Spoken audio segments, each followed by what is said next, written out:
I come back from Puerto Rico and I come back to the news that our WWE champion has COVID? I thought we left this shit in 2020, bro. What is going on? Also, we just got off of AEW New Year Smash last week, and I'll cover what I saw from that show. Impact's Hard to Kill pay-per-view is coming up this weekend, and I'm going to preview that with as much knowledge as I know about the company, which is little to none. And also, New Japan Pro Wrestling just updated their schedule this week with their upcoming New Beginning in Nagoya and Hiroshi tour, and I preview that upcoming card and what's to come with New Japan in the future. That being said, guys, this is the 29th edition of the Chill Spill Podcast. The S is silent, by the way.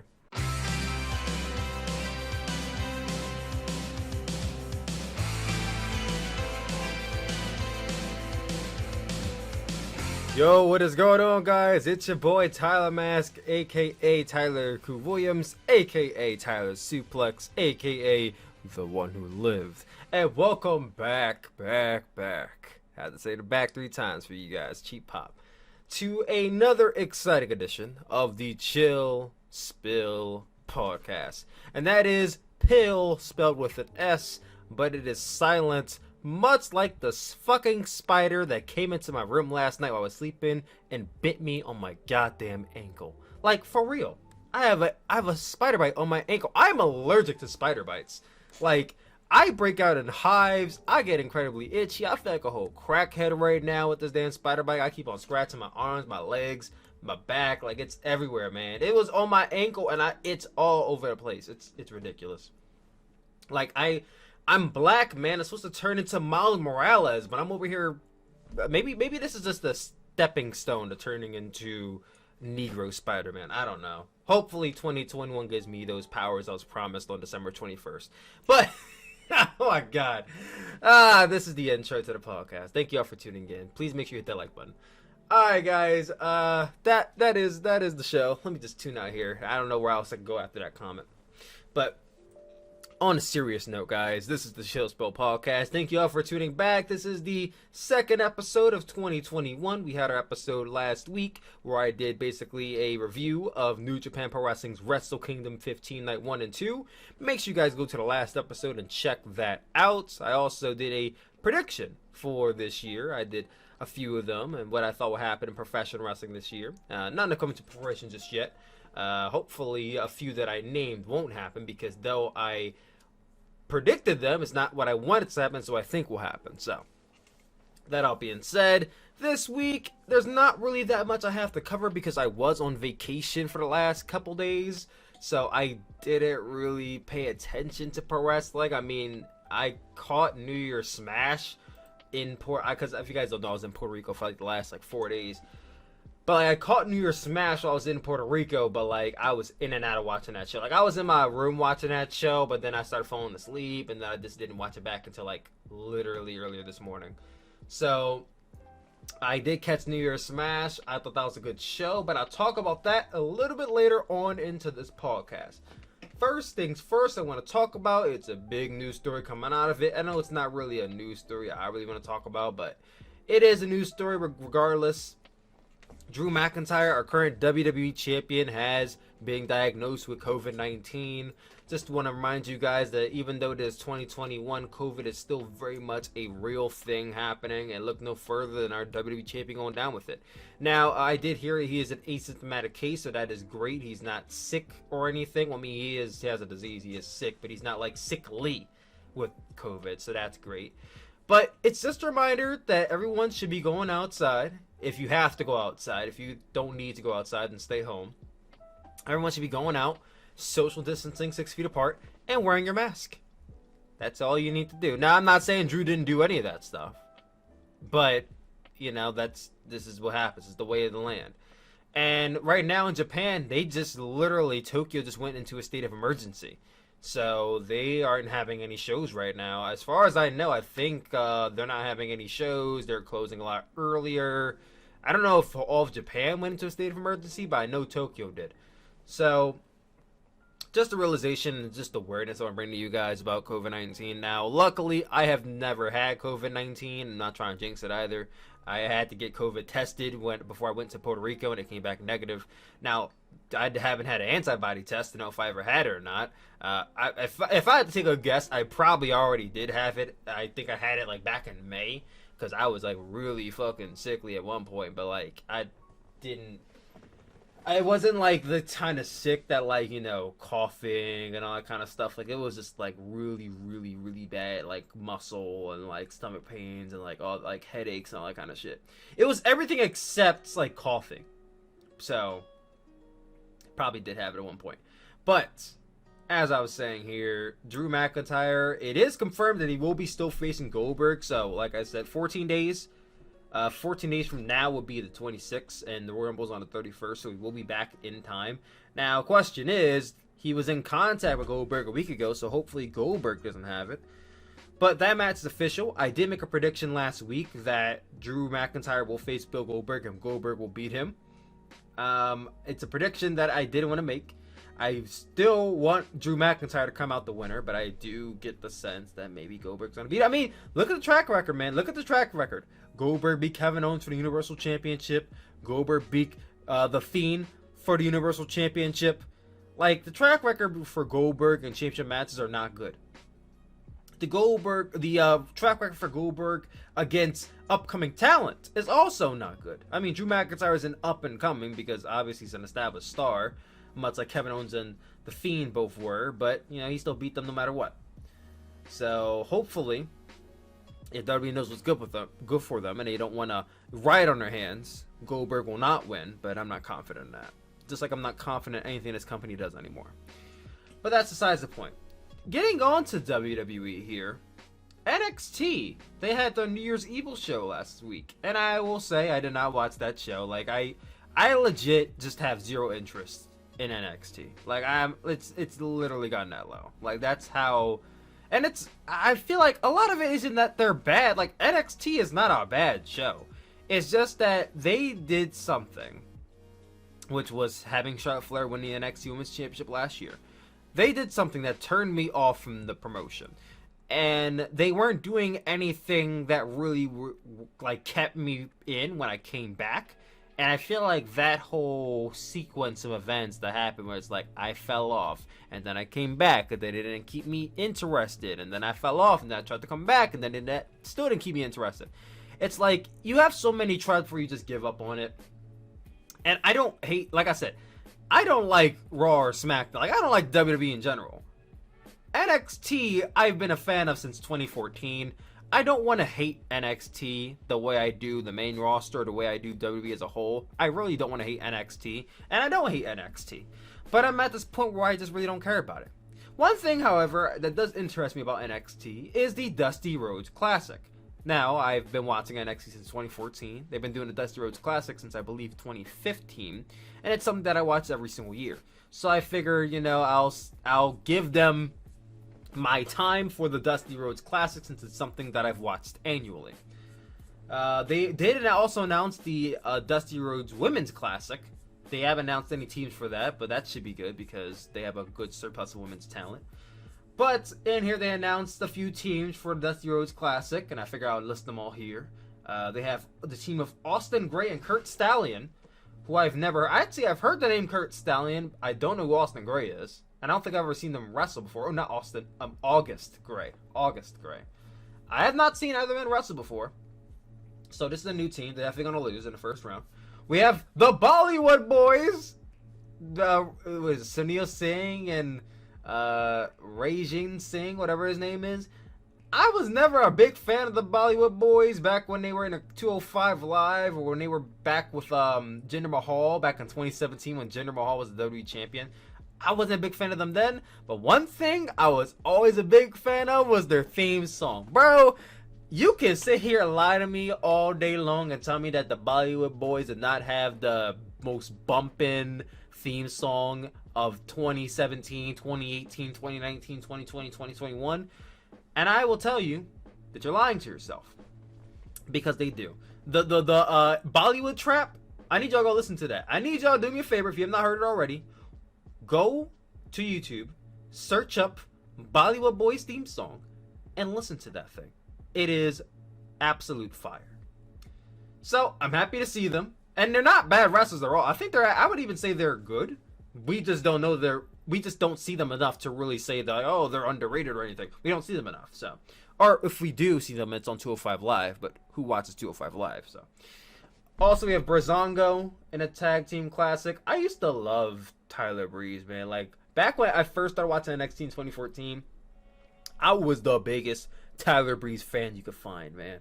The only thing I did not have was his merch. That's all I didn't have, but I was the biggest Tyler Breeze fan you could find. And then they promoted him to the main roster. I think like Tyler Breeze was among like one of the very first NXT, like the start of the NXT call-ups. He was like one of the very first. And he was one of the very first flops too, which was just really sad thing about it. Fandango, he was the winner of NXT Season 2. Not much to say about him. Are they currently the NXT Tag Team Champions? They might have lost the titles. I think they might have lost the titles to somebody. So, former tag team champions in the tournament. They could go far. I'm going to say they're not winning it, though. We also have the team of Drake Maverick and Killian Dane. That's an oddball tag team. I have heard that they've been teaming up with each other recently as part of some storylines. So, they could possibly make it to, like, the semifinals, but they're not winning the whole thing. And you know what? Knowing the current NXT product, they might fuck around and win the whole thing, but they're not my prediction. We have Everrise. You know, Everrise, I don't see them I didn't see them very often on NXT television, but whenever I saw them, they were actually pretty damn good. So I'm actually a little excited to see them in this tournament. Now, they're not winning it, but I think they should make it at least to the semifinals or even the finals. Like, if they want to actually elevate these guys, they can, and I'll buy into it, because even though they lose when I see them on TV, it's very interesting because they come on TV and they lose, but they give them time. They want you to know who these guys are. Like, they're setting them up for a push down the line. Now, I don't watch the current NXT product, so they may actually be pushing these guys, and I just don't know about it. But, you know, I'm rooting for them. We have the Grizzled Young Veterans. What is it? What are their names? I actually like these guys back on NXT UK. What are their names? Zach Gibson and James Drake. I'm actually behind these guys. I thought they were really good back when I saw them in Progress Wrestling in 2018. They're also really good at NXT UK. And they were in the finals of the tournament last year against, I believe, Matt Riddle and Pete Dunne. So, you know, they could have a really good run. They may win the whole thing, possibly. We also have Imperium. I'm guessing Imperium is going to be the team of Marcel Barthel and Fabian Eichner, which, maybe. We also have the team of Jake Atlas and Isaiah Swerve Scott. I thought these guys were feuding with each other. Why are they teaming now? Maybe they made amends? I'll go... No, they're not winning it. We also have the team of Kushida and Leon Ruff. The former North America champion, Leon Ruff. Sounds wrong. It sounds like the former North American champion should be Kushida, but they don't know what to do with that guy. Why is he wearing jeans now? Can someone answer me that? Who showed him American movies from like the 90s and 80s and he thought it was a good idea to wear jeans? Like when he wrestles, like, he looks weird. Give him the white shorts back. They're not winning though. We have Legado del Fantasma, Joaquin Wilde and Raul Mendoza. Remember these guys? Raul Mendoza's from the Cruiserweight Classic. Wasn't he the guy that faced Kota Ibushi in the first round of the Cruiserweight Classic? Right? Was it Raul Mendoza? I believe it was Raul Mendoza. And Joaquin Wilde, he came in with a surplus of guys in like early 2019, and they didn't do anything with him. So, yeah, they're like the bodyguards for what's his name, Santos Escobar. They're not winning it though, but that should be good. Undisputed Era, Adam Cole and Roderick Strong. So they're really getting behind not Roddy. They're really getting behind Kyle O'Reilly as a single star. I like that. I like that they're getting behind Kyle O'Reilly as a single star. Adam Cole, Roderick Strong, they might actually make the finals. Like, I don't know about winning it, but they could make the finals. And then the final team in here, we have The Way, Johnny Gargano, and Austin Theory. This is honestly probably the most realistic possibility of a winning team right here. Last time we see Johnny Gargano in the NXT Tag Division, he was teaming with, Tommaso Ciampa and DIY, and they were a great tag team. I don't know how the pairing of Austin Theory and Johnny Gargano is going to look like, but Johnny Gargano's proven he's a great tag team wrestler, so this should be really good. I don't know what the brackets are. Let me see if they have brackets. Hold on.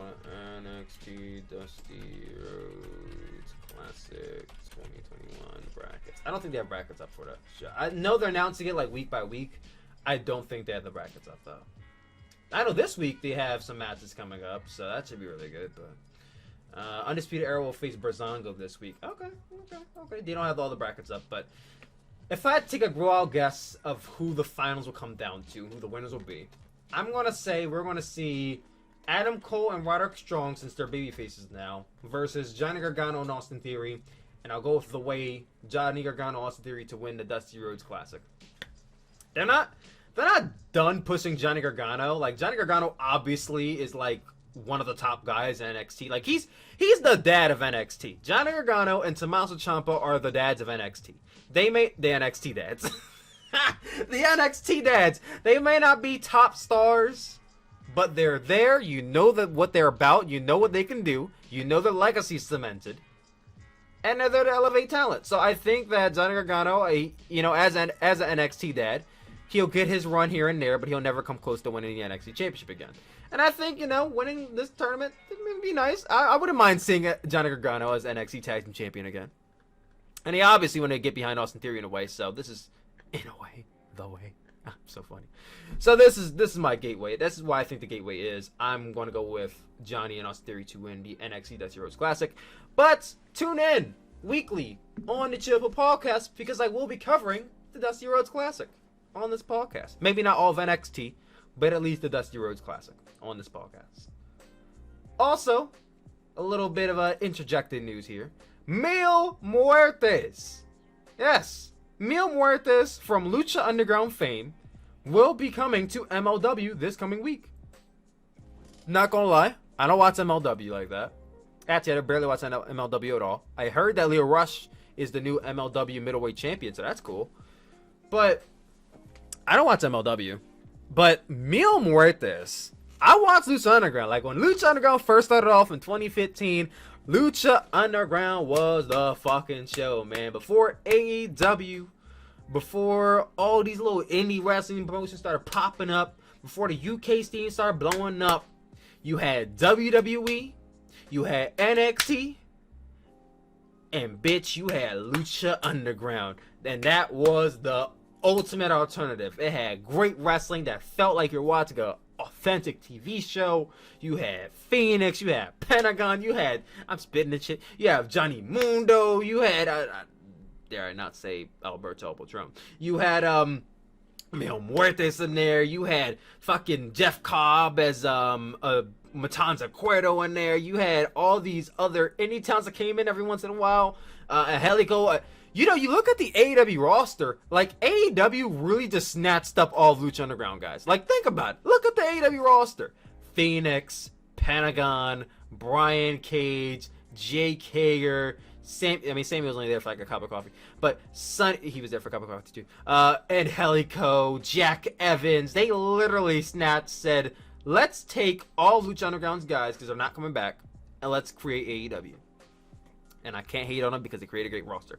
But the one guy they failed to snatch up was Mil Muertes. And I'm happy to see him in MLW. My big question is he or is he not coming in with Katrina? Because that is the full package. You can't have Mil Muertes and not Katrina. Like, I don't know if the character is even going to, like, really make sense or even work without Katrina. It just is going to feel weird. I don't know. But I'll tell you what. I will check out that episode of MLW for Mil Muertes and to see what happens with him. I see in the corner there's a promotional of Selena De La Renta, and I hope the idea is not they're replacing Katrina with Selena De La Renta, because that will not work for me. That will not work for me personally. But getting away from that as well, we get into Impact Wrestling. They have their pay-per-view this weekend, Hard to Kill, as a big main event I'll be talking about later tonight.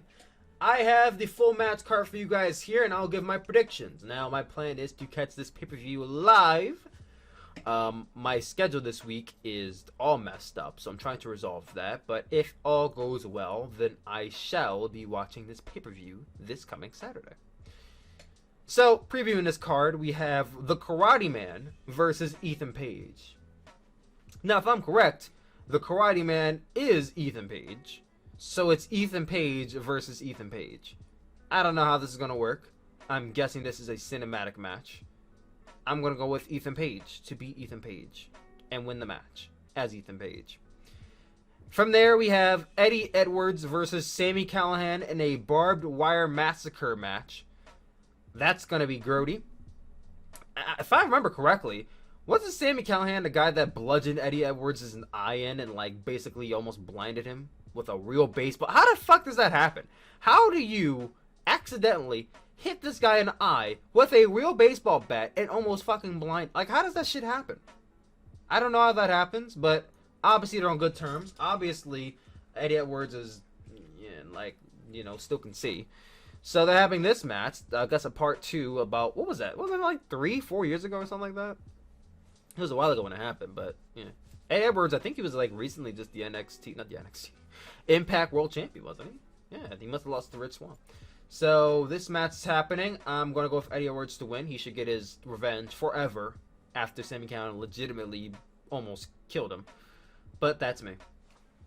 Next match you have in here, Eric Young, Cody Deaner, and Joe Doering versus Cousin Jake, Rhino, and Tommy Dreamer. I think my remote will win that match, as I will be turning the channel and turning on something else because I do not care about that match. But to be fair, I don't watch Impact enough, but this match evokes no emotion out of me. I'll go with Team Dreamer to win. Why not? My next question is Josh Matthews on commentary? And if so, is there Japanese commentary so I can switch him off? Can Impact have Japanese commentary for their shows? I would much rather watch that than listen to Josh Matthews. Please and thank you. Just a recommendation. Also, getting into the rest of the card. Deonna Purrazzo will be defending her Impact Knockouts Championship against Taya Valkyrie. That should be really good. Taya Valkyrie's really good wrestler. Deonna Purrazzo, she's been really good from what I've seen of her in Impact. I'll go with Deonna to retain her title. Next up, we have Havoc and Nevaeh versus Kiera Hogan and Tasha Steelz to crown the inaugural, returning, Knockouts Tag Team Championships. I'm actually really excited for this because this is back at a time when I actually watched Impact Wrestling. Not that this is going to be 2010 Impact all over again. But I'll go with Kiera Hogan and Tasha Steelz to win because they're the only full tag team in the women's division that I know of. Knockouts division that I know of. So Kiera and Tasha Steelz wins this match. And they're actual couple too, so that will make sense. Next up, co-main events, we have triple threat match. We have Manik defending his Impact X Division Championship, or is it Rohit Raju? One of these guys are Impact X Division Champion. I think it may be, isn't it Manik? Right? I should probably look this shit up. Hold on, X Division. This shows you how much I actually watch this promotion. Champion. Who's the current champion? Who is the current Impact? Okay, it is Manik. I was right. Alright, it's Manik. So he's defending the championship against Chris Bay and Rohit Raju. I remember the Rohit guy. He was the guy who was trying to swindle Chris Bay out of the Impact X Division Championship, and he actually did. So that's how he's interjected into the storyline. This should be a good match. Chris Bay's in here. Manik, who's TJP, is also in here. He's really good. I don't know if Rohit is good, but I'll see in this match. I'll go with Manik to retain the X Division Championship. And then, in the main event of the evening, we have the team of Rich Swann, the Impact Wrestling World Champion, and the Motor City Machine Guns, going up against the Good Brothers, Doc Gallows and Carl Anderson, Impact Tag Team Champions, and the AEW World Champion, Kenny Omega. First time that an AEW World Champion is wrestling on Impact Television. This is big time for them. Seeing that Kenny Omega and the Good Brothers are also on AEW television now, I'm going to say that Kenny Omega and the Good Brothers win this match, and that at some point within the next month, probably leading into AEW Revolution, we'll get Rich Swann and MCMG on Dynamite to attack Kenny Omega and the Good Brothers. Or even better, we may get Rich Swann and Kenny Omega in a double title match on Dynamite. And then probably John Moxley interferes and costs a DQ and nobody loses their titles. That probably will end up happening. But I think to set that up, because Rich Swann is going to have to come over to AEW at some point, I think Kenny Omega should win this match. I don't know about pinning Rich Swann. I wouldn't go that far. but he'll pin probably one of the MCMG guys, probably like Alex Shelley or something like that. But that is my prediction for Impact Hard to Kill. What do you guys think? Comment down below. Let your boy know. And continuing on from there, this might be a very short episode because there was not a lot of wrestling news for me to cover this week. Continuing on from there, we have AEW New Year Smash last week. I checked it out partially and then I fell asleep. And it's not to say the show was boring or anything, but I was literally on vacation and I was tired. But I did check it out this morning and I have my review of it. I don't really review wrestling shows that often. I review pay-per-views, but not wrestling shows that often. So this should be interesting. Opening match in here, we had the Young Bucks and SCU versus the Acclaimed and TH2. I thought it was a pretty decent opener. One really cool spot that I liked in here was where the Acclaimed and TH2, they basically took turns doing top rope dives onto Christopher Daniels.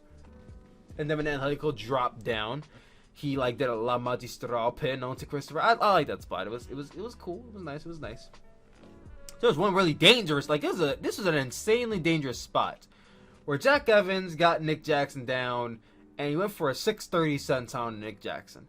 Nick Jackson got his knees up, and like Jack Evans' neck damn near crashed onto his knees. Like that was so I don't know why you decided to, like, who thought it was a good idea to put your knees up on a move where you're rotating 3 times before you land on your back? Like, that could have ended so badly, but it did, thankfully.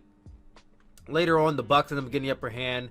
They get, I believe, Angelico in position for the Meltzer driver, but Nick Jackson, for whatever reason, decided to dive outside of the ring instead. This led Christopher Daniels to get into the mix, and he hits the BME onto Matt Jackson, who hits the Tombstone pile driver. Not directly onto him, but, you know, assisting. The Tombstone BME assistants. They call it the best Meltzer ever. And they get the pin, so SCU and the Young Bucks retain their dignity, I guess, for winning this match, because losing to Acclaim TH2, what does that mean for them? SCU, they've been running the storyline for the last few weeks about if they lose and they're breaking up after the match. Frank Kazarian's like, well, we're not breaking up after all, and it's going to be a long time before. I'm like, all right, guys. No one bought into it, by the way. I give it a 6 out of 10.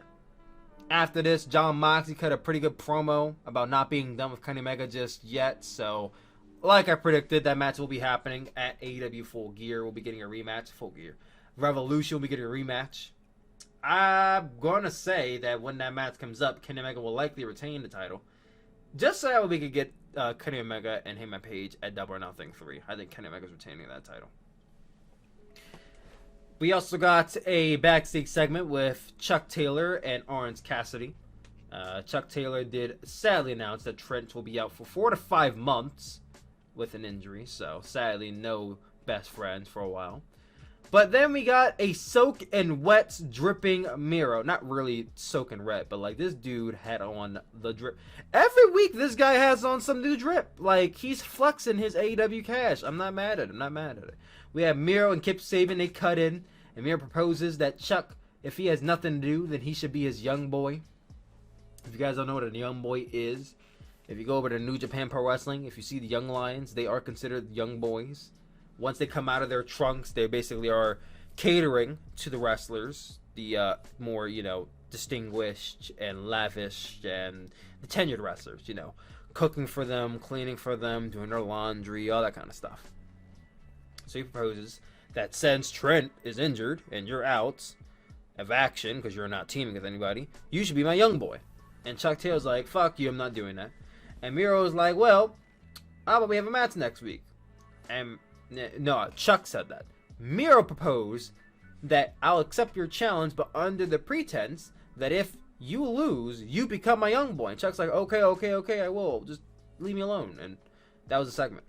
So Chuck is going to be Miro's young boy. That's basically a given. Orange Cassidy was just there. I don't know what Orange Cassidy... I mean, Orange Cassidy, he's good by himself. He'll probably just end up going on a singles run.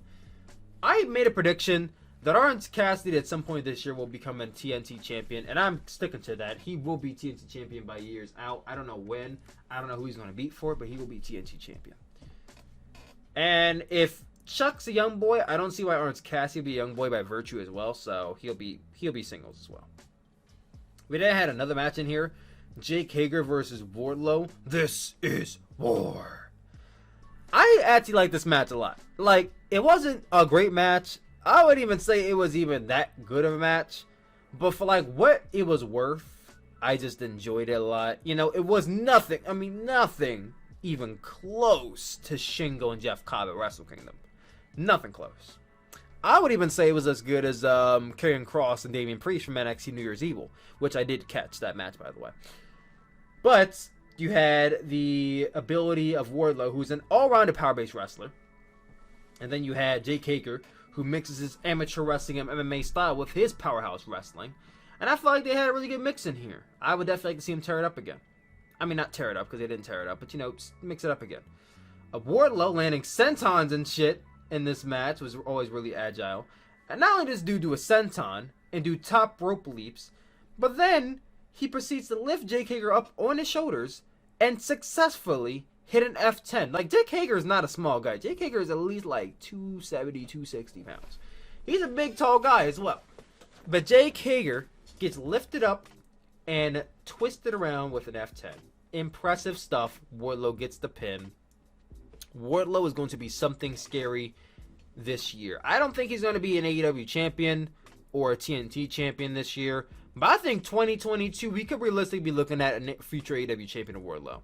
I'll put it out there right now. I know this is super early predictions, talk about some 2022 here. But next year, Warlow will be AEW World Champion. Mark my words on this episode. You guys better clip this and bring it up when he does become AEW Champion on the first week of 2022. We then had a private party segment. Matt Hardy and Snoop Dogg was in it. Snoop Dogg was literally just there, just to be there. Matt Hardy signed Private Party to contracts. He's basically going to be their manager now, officially their manager. He got a 30% guarantee on his contract. Like, they're a bunch of idiots, man. 30% of their money goes to Matt Hardy. They better hope they win every single week, or it's going to be going to dust.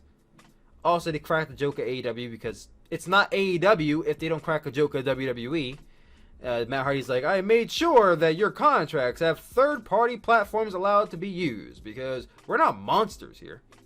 And he's not wrong, but yeah, they just had to. Then we got to the Brian Cage and Darby Allin weigh-in segments. Brian Cage weighs in at a hefty 252 pounds, 272 I mean. Botchamania over here, by the way. Meanwhile, Darby Allin weighs in at 170. And that's with all of his clothing on, like, you know, Taz pointed out. And Darby Allin's like, you know what, I know why you're here. Let's just get this over with. And he grabs his skateboard. He's ready to take them all on. Then the lights go out. And I'm like, well, here comes Sting. And what do you know? The snow comes on. Is this snow going to happen every fucking time Sting comes out? Is the snow going to come out? The snow going to happen? Like, I get it the first week. Winter was coming. I even get the second week. I even get it the third week. But week 5, we have the snow. Also, week 5, the consecutive 5th week that Sting has appeared on AEW television and did and said nothing. Correction, he did say something his second and third week, but this is now the 3rd week where Sting has come out and did nothing. And the 5th week where he has come out. Unnecessary. Like, why is Sting making appearances on AEW just to make appearances? If he's not going to wrestle, then take him off television. If he's not going to manage anybody, then take him off television. If he's not even going to speak, take him off television. I'm part of the party of people who don't want to see Sting wrestle. If he doesn't wrestle on AEW, I'm not mad at it. I know he said on a recent podcast, the All Elite Wrestling Unrestricted podcast, that he's interested in doing cinematic matches, which I'm all in favor for, the cinematic Sting match. But if he's not doing that either, why is he on television every single week coming out with Darby Allin? Yes, I understand. He and Darby Allin are friends. He's probably Darby Allin's dad. But does the dad need to be there every week? Next week, Darby Allin is facing Brian Cage for the AEW TNT Championship. And I bet your ass Sting is going to be there to probably just stand there and do the fucking, you know, what is that challenge called from like 2012?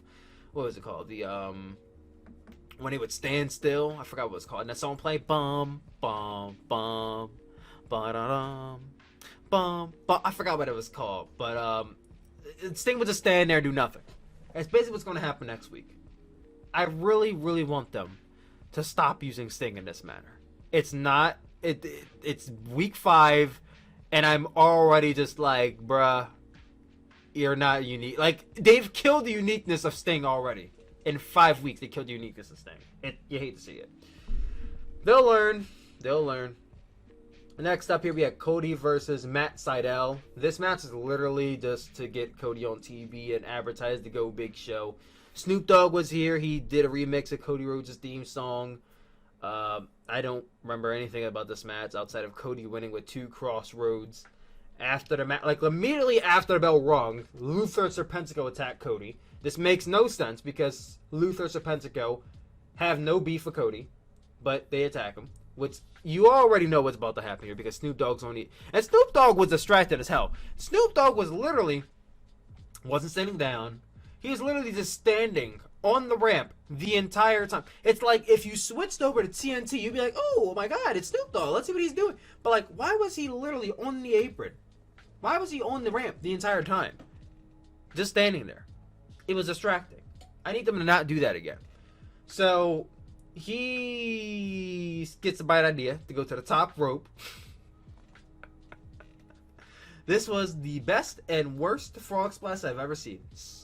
He does a frog splash, not even a frog splash, like a body splash. He does a body splash on the Serpentico, and the crowd cheers, and yay, Snoop Dogg. We then get into the next match for the AEW Women's Championship. Hikaru Shida versus Abaddon. Now, for the last few weeks, Abaddon's been haunting Hikaru Shida, biting a chunk out of her neck, doing her best Shayna Baszler impression. So, it was only fitting that we finally get a match out of these two. I, for one, didn't honestly believe Abaddon would win, but I didn't add it out at all. Whoo, child. Let me tell you, this match was a no bueno. No bueno. Abaddon is a cool character. I think the aesthetic of her is very, very frightening. Very unique. She stands out from really, I would say, anybody on the AEW roster. But as far as her as a wrestler, I have yet to be pulled in or gravitated towards her. Like, I don't want to say she's bad, but she is far from good. Like, she is not good at all. Like, I would say Abaddon needs some work.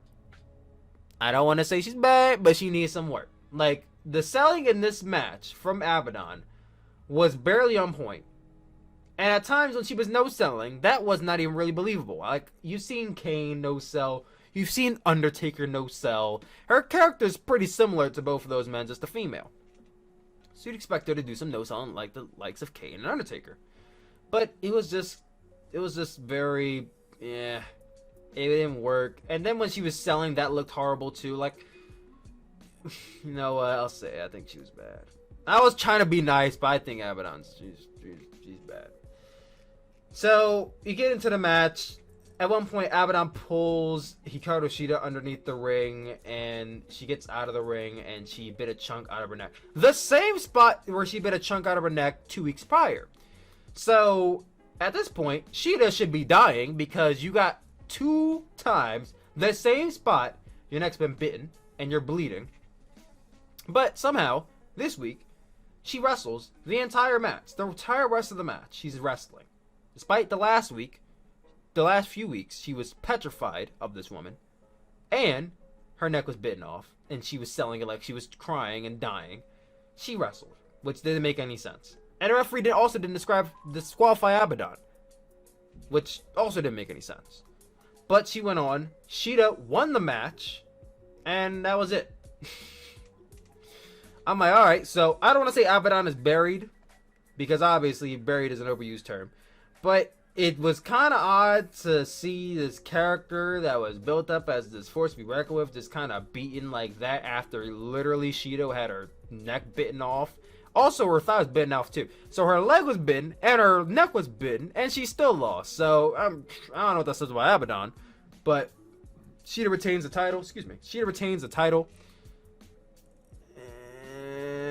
This women's division needs some work, man. I said it last year, I'll say it again this year. This women's division needs some work. I don't know why they pulled Britt Baker versus Thunder Rosa, but hopefully we get that match soon.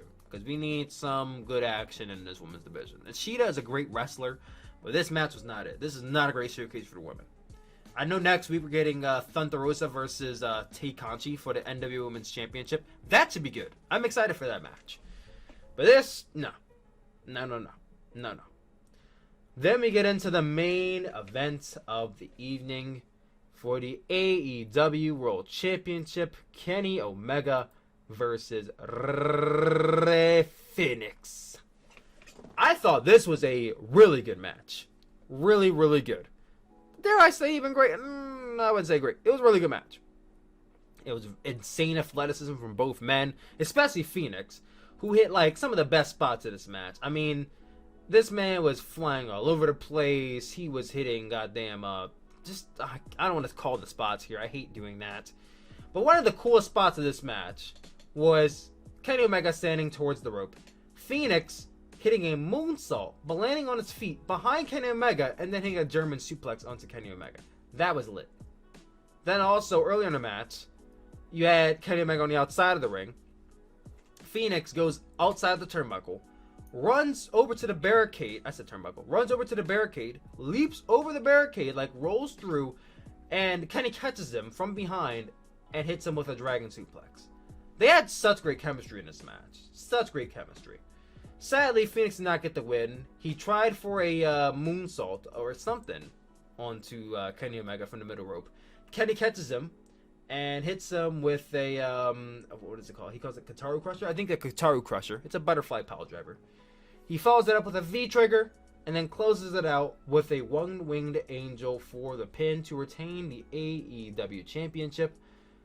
I will say this much. I am so happy that Don Callis did not get involved. I mean, he did at times, but it wasn't like ghetto level of it getting involved in a match, because I hate it when they do that in New Japan. But they knew that Kenny Omega is great on his own.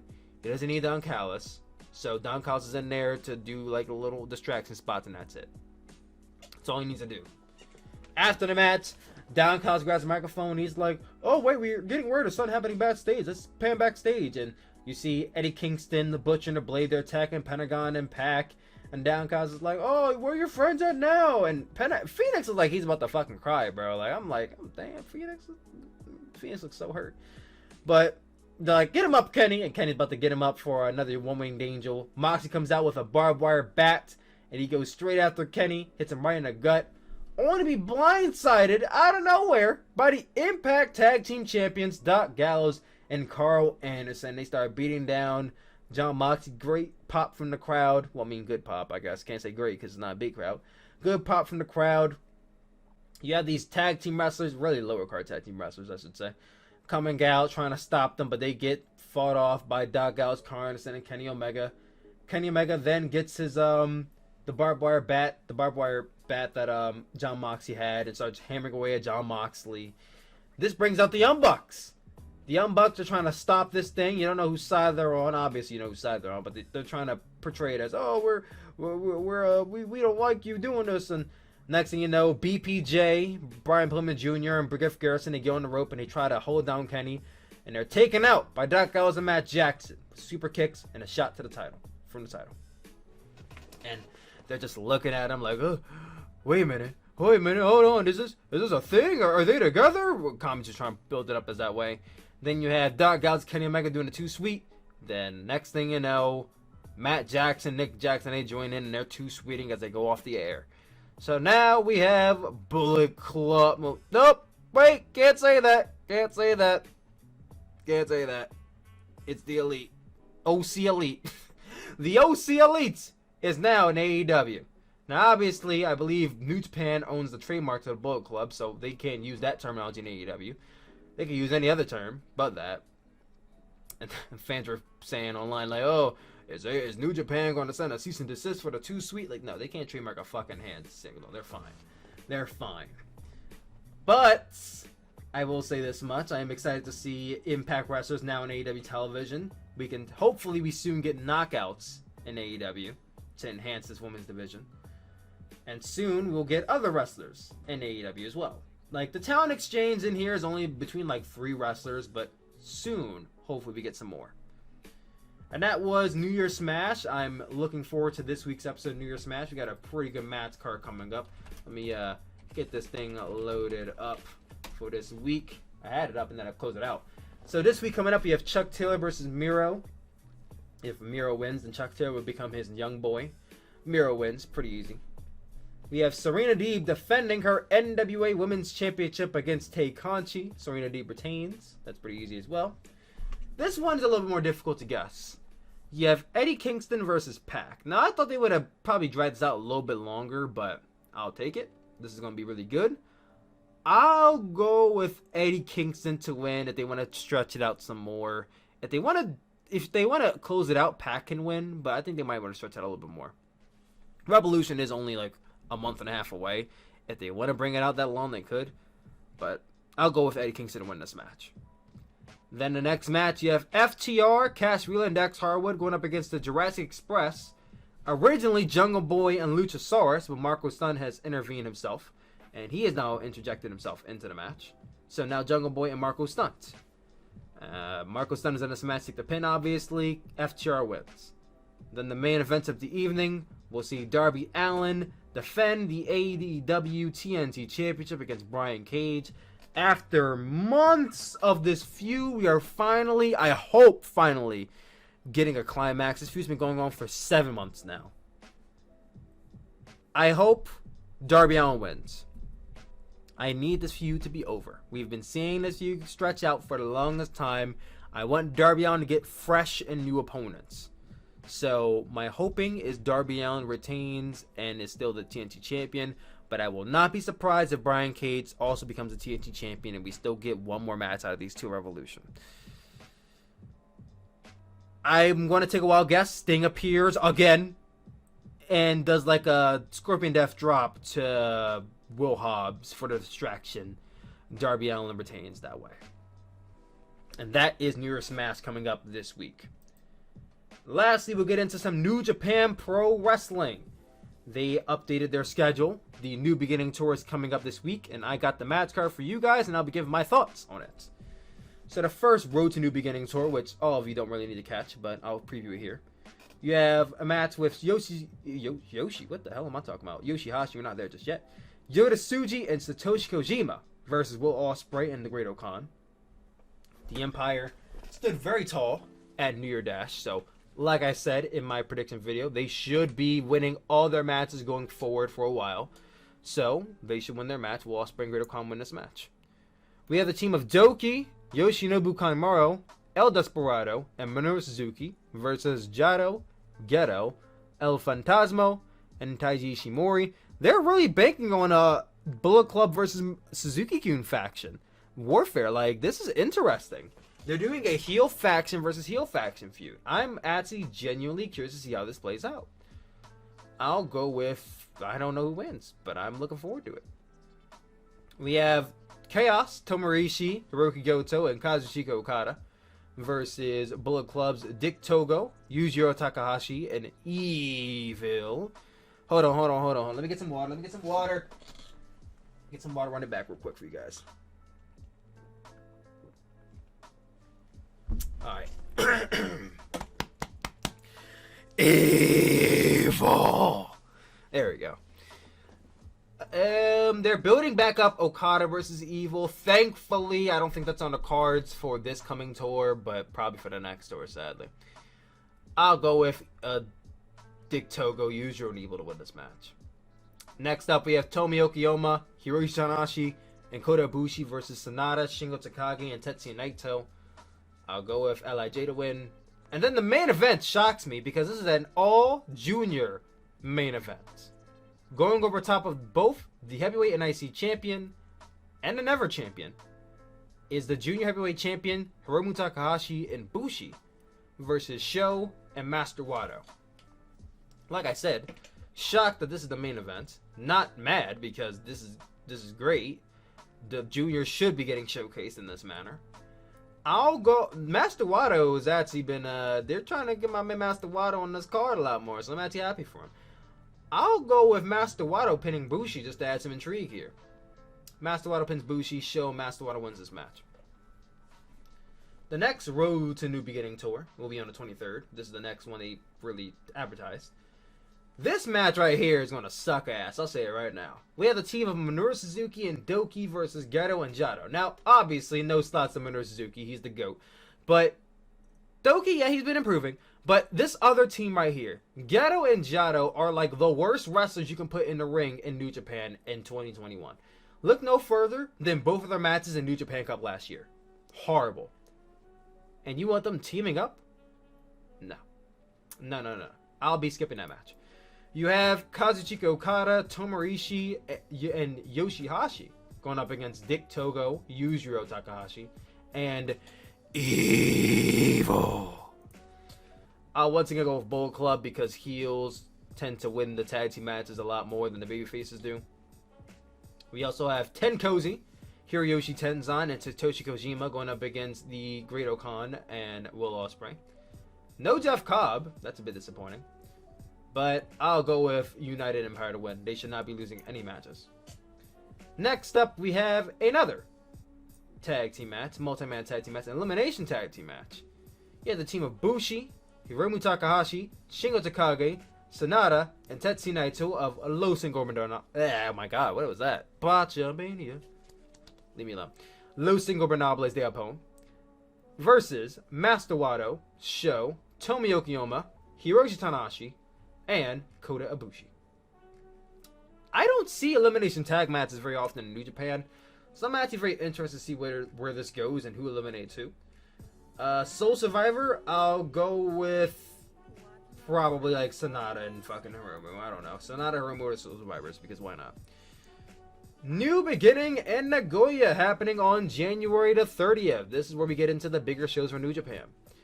This is the first big show they have. 3 matches announced for this show. One of those being Hiroshi Tenzan versus the Great Okan. This match is going to be no bueno. But I'll go with the Great Okan to win because they should not be losing. And the next match is Will Ospreay versus Satoshi Kojima. This is interesting because this is never a match I never considered being a singles match. And I don't think it'll be bad. But their styles are like completely separate. Completely separate. And Satoshi Kojima is not the type of guy to be like something for a high flyer either. So I don't know. We'll see what happens here. But I'll go with Ospreay to win. This main event right here, bro, could potentially be, actually, better yet, Kayla Braxton, take it away. It may just be the greatest wrestling match ever. You heard what Kayla said. This could be the greatest match ever. And I am, of course, talking about the main event of this show. Shingo Takagi defending the Never Openweight Championship against Hiroshi Tanahashi. This match is going to fuck so hard. It's ridiculous. Shingo Takagi, I don't recall him being champion for that long. If I'm correct, he just won it back from Minoru Suzuki at Power Struggle in like, what? In November? So he hasn't been champion for that long. However, Hiroshi Tanahashi is a former or current, wherever you see him, ace of New Japan.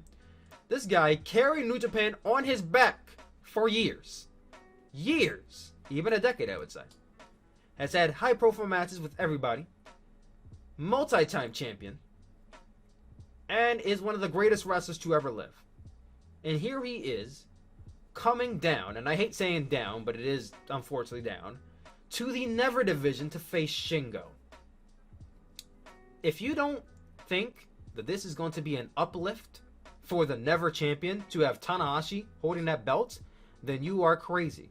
This, in my opinion, is on the level of John Cena being U.S. champion in 2015. Now, I'm not saying Tanahashi's going to defend his title every tour. That's not happening. But I would love to see Tanahashi with that belt, you know, defending it against other guys. Tanahashi will uplift that championship. At a time when you don't have the U.S. championship and the IC and heavyweight championship are being, like, basically advocated to get combined, you may only have one other championship right now. Tanahashi as your champion is a great way to go. Now, Shingo being a champion, I'm not mad about. Shingo's been a great champion. But I think Tanahashi as a champion will actually bring some more attention to that title. So as much as I love Shingo, I'm going to go with Tanahashi to win this championship. Now, obviously, Shingo can win it back, and I think he probably will win it back, but I'll go with Tanahashi to win this match. And then we get into the New Beginning and Hiroshima tour. Now, that's 2 nights, so they have 4 matches announced across these 4 nights. First match is Master Wato versus Bushi. I'm going to go Master Wato to win. They're obviously building Master Wato up for a match against Hiromu down the line, and this is how you do it. We also have the Guerrillas of Destiny, Tama Tonga and Tonga Loa, versus the Dangerous Tekkers, Zack Sabre Jr., and Taichi for the IWGP Heavyweight Tag Team Championships, a rematch from Wrestle Kingdom.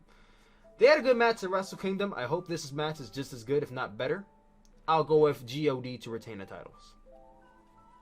And the last 2 matches we have here, we have Hiromu Takahashi versus Sho for the IWGP Junior Heavyweight Championship. Hiromu defending, Sho as a challenger. This is going to fuck really hard. I can't wait.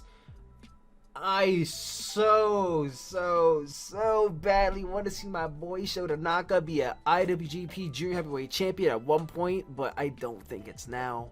Hiromu just won the title back. I don't think we're seeing Sho with the championship just yet. So I'm going to go for Hiromu Takahashi to retain the IWGP Junior Heavyweight Championship. And then the main event of the evening, the IWGP Intercontinental and Heavyweight Championships are on the line as Kota Ibushi defends the championships against Sanada. Now, a lot of you are probably laughing your ass off as my all-time favorite of Japan, Kota Ibushi, goes up against my least favorite in all of Japan, Sanada. This is not going to be an eventful match. This will likely be probably Sonata's best match, but that doesn't say much because their match at G1 Climax was not good. So, Kota Ibushi won G1 Climax. He beat Sanada. One would say that if one person wins, then the next person wins the next match. Sanada is not beating Kota Ibushi. It's not happening. Sanada is not going to be the IC and Heavyweight Champion off of Kota Ibushi. Will he be the heavyweight or IC champion? I think he will at some point in time. The time is not nigh. Kota Ibushi is going to have a lengthy reign, probably as long as Dominion, but it's not going to last 1 month. So I am going to go with Kota Ibushi to retain the IC and Heavyweight Championship. And that is my preview for New Japan's upcoming tour for Hiroshima and Nagoya. And I did not get any questions from my Patreon backers this week, so that will conclude this episode of the Chill Spill Podcast. One of the shorter episodes we've done, but, you know, no one's complaining about short, right? That being said, guys, I'm gonna head up out of here. Thank you all for listening. If you guys have not already, please hit the like button and subscribe to this channel for more content like this. Also, do yourself a favor, go over to the Tyler Coon Williams YouTube channel and check out all the content over there. Subscribe there. If you're listening to this on Wednesday, we are going live at 8 p.m. today for AEW New Year Smash Night 2. So go follow me there and go hang out with your boy. I love you guys always, and I will see you all next week. Peace out, guys.